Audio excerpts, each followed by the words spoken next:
एकंदरीतच मी तरी काम करत असताना सतत मी माझ्या डोळ्यासमोर सुसंस्कृत महाराष्ट्र कसा असला पाहिजे याबद्दलची शिकवण जी चव्हाण साहेबांनी दिली, त्या शिकवणीचं स्मरण सगळ्यांनी करून अलीकडे बघा काही काही जण स्टेटमेंट करत असताना दोन्ही बाजूची लोक, मी काही एक बाजूला बोलत नाही, विरोधी पक्षाची असू द्यात किंवा सत्ताधारी पक्षाची काही जण असू द्यात, कधी कधी अशा प्रकारचं वक्तव्य करतात की जे आपल्या महाराष्ट्राला सहन होणारं नाही, आपल्या महाराष्ट्राला परवडणारं नाही.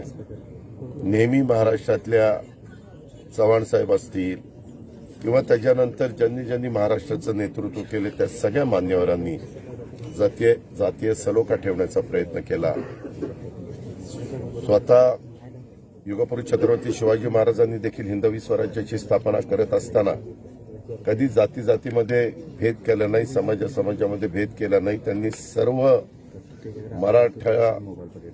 महाराष्ट्रामध्ये राहणारा मराठा माणूस जो आहे त्याच्यामध्ये सर्व जाती धर्माची लोक आहेत, त्या सगळ्यांना घेऊन या हिंदवी स्वराज्याची स्थापना केलेली आहे. आणि नवीन पिढीनं पण ते सतत लक्षात ठेवलं पाहिजे.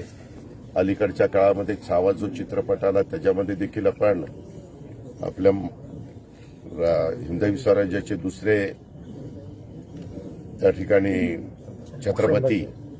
छत्रपती संभाजी महाराज यांच्याही बद्दलचा इतिहास नवीन पिढीच्या समोर आणण्याचं काम चाललेलं आहे. 2 दिवसापूर्वीच मी अर्थसंकल्प सादर करत असताना आपण सगळ्यांनी पाहिलं की अर्थसंकल्पामध्ये देखील या सगळ्या ज्या काही बाबी आहेत त्या विचारात घेऊन आम्ही देवेंद्र फडणवीस, एकनाथराव शिंदे, आम्ही सगळ्यांनी मिळून हा अर्थसंकल्प मांडलेला आहे.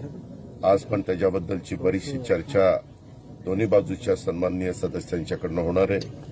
त्याही करता मला अर्थमंत्री म्हणून तिथं हजर राहायचं म्हणून मी सकाळी थोडंसं लवकर येऊन इथं चव्हाण साहेबांच्या समाधीचं दर्शन घेण्याचा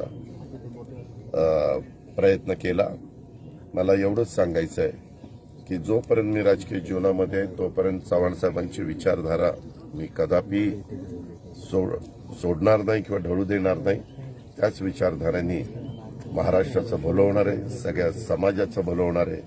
चांद्यापासून बांद्यापर्यंत महाराष्ट्राच्या सर्व घटकाला त्याच्यातनं न्याय देण्याचं काम होणार आहे. एवढंच मला या निमित्तानं महायुतीचेच मंत्री नितेश राणे यांनी इंग्लिश बोला फ्लुएंट, कारण सोबत आहे प्रॉमिनंट. उत्कृष्ट इंग्लिश बोलण्यासाठी आजच संपर्क करा 8600000069.